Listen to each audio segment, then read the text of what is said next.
Hello viewers, welcome to filmi craft. நான் உங்கள் அருண்.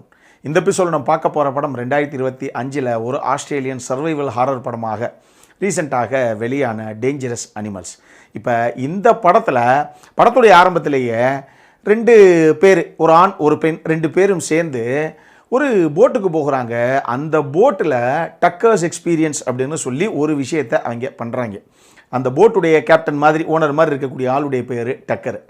அந்த ஆள் இந்த டக்கர்ஸ் எக்ஸ்பீரியன்ஸ் அப்படின்னு ஒரு விஷயத்தை நாங்கள் ஒரு சின்ன ஈவெண்ட்டாக பண்ணுறோம், உள்ளே அதை என்ஜாய் பண்ணுறவங்க பண்ணிக்கலாம் அப்படிங்கிறான். அது என்ன சார் அந்த டக்கர்ஸ் எக்ஸ்பீரியன்ஸு அப்படின்னா, ஒரு கேஜுக்குள்ளே இப்போ 2 பேர் 3 பேர் நம்ம ஃப்ரெண்ட்ஸ் எல்லாம் போகிறோம் அப்படின்னா நம்ம 2 பேர் 3 பேர் அந்த கேஜுக்குள்ளே இருந்துக்கலாம். நேராக அந்த போட்டை அங்கேருந்து எடுத்துகிட்டு போய் நடு கடலில் சுறா மீன்கள் அதிகமாக இருக்கக்கூடிய பகுதி, அந்த இடத்துல அந்த கேஜை உள்ளே இறக்கிடுவாப்புல அந்த ஆள்.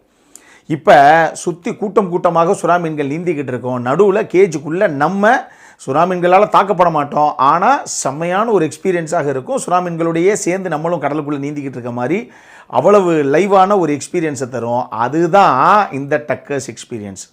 இதுக்கு ஒரு சார்ஜையும் பண்ணிவிட்டு அந்த ஆள் நான் இதை பண்ணுறேன் அப்படின்னு சொல்கிறான். இந்த மாதிரி முதல்ல அந்த 2 பேர், ஆரம்பத்தில் காமிக்கப்பட்ட 2 பேர், சரி ஓகே இதை என்ஜாய் பண்ணலாம் அப்படின்னு போகிறாங்க. இதே மாதிரி கடலுக்குள்ளே போய் கூண்டுக்குள்ளே 2 பேர்த்தையும் வச்சு தண்ணிக்குள்ளே உள்ளே போடுறான். அவங்க பயங்கரமாக என்ஜாய் பண்ணுறாங்க. வெளியே திருப்பி கூண்டை மேலே ஏற்றியாச்சு, தூக்கி போட்டுக்கு தூக்குனா பயங்கர எக்ஸைட்டடாக இருக்காங்க 2 பேரும். அந்த ஆண் உணர்ச்சி வசப்பட்டு அப்படியே பயங்கர ஆர்வமாக எப்படி இருந்துச்சு தெரியுமா அப்படின்னு பேசிக்கிட்டு இருக்கான். டப்புன்னு கையில் இருந்து ஒரு கத்தி எடுத்து அந்த ஆள் சதக்குன்னு கழுத்திலே குத்திடுறாப்புல அந்த ஆண் கழுத்தில். யார்? இந்த போட்டுடைய கேப்டனான டக்கர். அந்த ஆளுக்கு ரத்தம் தொண்டையிலேருந்து பீச்சிக்கிட்டு வருது. நேராக அந்த ஆளை அப்படியே தள்ளி விட்டுறான். நேராக சுறா மீன்கள் வேட்டையாடிட்டு போயிடுது அந்த ஆளை.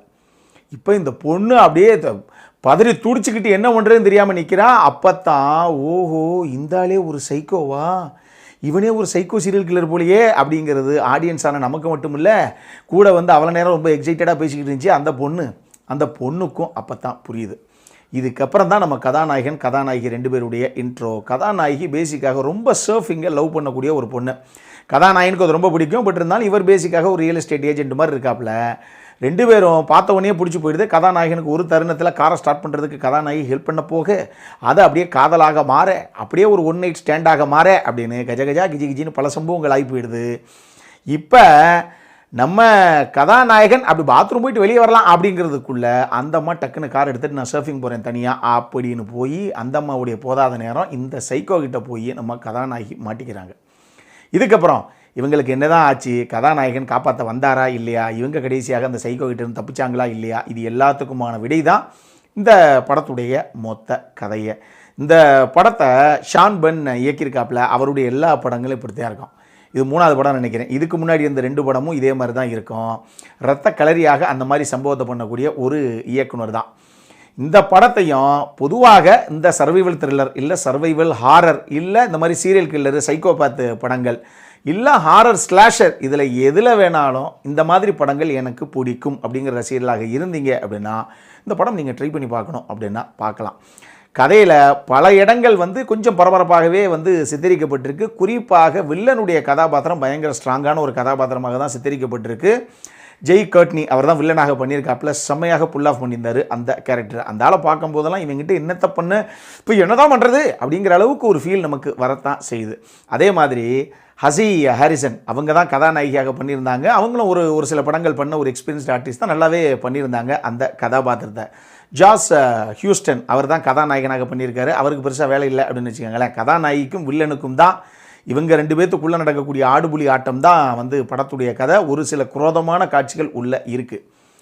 அது கொடூரமான காட்சி அமைப்புகள் தான். ஸோ அதெல்லாம் மைண்டில் வச்சுக்கோங்க. நீங்கள் டெக்னிக்கலி நல்லா பண்ணியிருந்தாங்க. என்ன தேவையோ அது சினிமோட்டோகிராஃபி ஆகட்டும், மியூசிக் ஆகட்டும், எடிட்டிங் ஆகட்டும், படத்துடைய சவுண்ட் டிசைனிங் ஒர்க் ஆகட்டும், டிஐ டீமுடைய ஒர்க் ஆகட்டும்னு என்னென்ன பண்ணணுமோ, ஈவன் விஎஃப்எக்ஸ் எஸ்எஃப்எக்ஸில் கூட என்னென்ன விஷயங்கள் பண்ணணுமோ அதை ஓரளவுக்கு நேர்த்தியாகத்தான் இந்த டீம் கொண்டு வந்திருந்தது.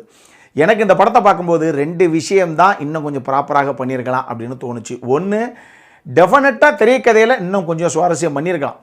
என்னதான் இவங்க அங்கேருந்து தப்பிச்சு ஓடி அப்படி இப்படி நடக்கிற மாதிரி காமிச்சா கூட கொஞ்சம் ஃப்ளாட்டாக தான் இருக்கும். இன்னும் கொஞ்சம் சுவாரஸ்யமாக ஏதாவது ஒரு விஷயத்தை நம்ம எதிர்பார்க்காத ஒரு ட்விஸ்ட்டோடு அப்படி ஏதாவது பண்ணியிருக்கலாமோ அப்படிங்கிற மாதிரி ஒரு ஃபீல் ஒன்று எனக்கு இருந்தது. 2வது, இந்த படத்துடைய லாஜிக் சரமாரியாக லாஜிக் மிஸ்டேக்ஸு, லாஜிக் லூப்போல்ஸ் அவ்வளவு இருக்குது. தமிழ் படங்களே தோற்று போகுங்கிற லெவலுக்கு அவங்க மாட்டுக்கு பிளாங்காக பண்ணியிருக்காங்க. எதையுமே யோசிக்காமல் அதெல்லாம் கரெக்டு தான். நமக்கு தேவை என்ன, கொடூரமாக இருக்கணும், பரபரப்பாக இருக்கணும் அப்படிங்கிறத மட்டும் மைண்டில் வச்சு பண்ணியிருக்காங்க. லாஜிக்குங்கிறது எம்மே கூட அந்த படத்தில் கிடையாது. லாஜிக்கெல்லாம் நான் கண்ணில் விளக்கெண்ணெய் ஊற்றிட்டு பார்ப்பேன் அப்படின்னா இந்த படம் உங்களை கவர்றதுக்கு எந்த வாய்ப்புமே கிடையாது. இதை நான் தெளிவாக சொல்லிடுறேன்.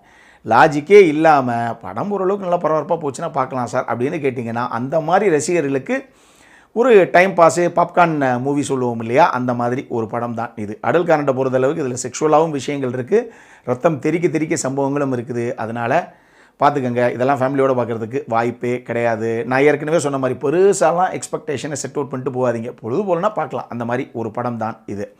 இதே மாதிரி இன்னொரு வீடியோவோட அடுத்த முறை உங்களை சந்திக்கிற வரைக்கும் இட்ஸ் அருண் சைனிங் ஆஃப்.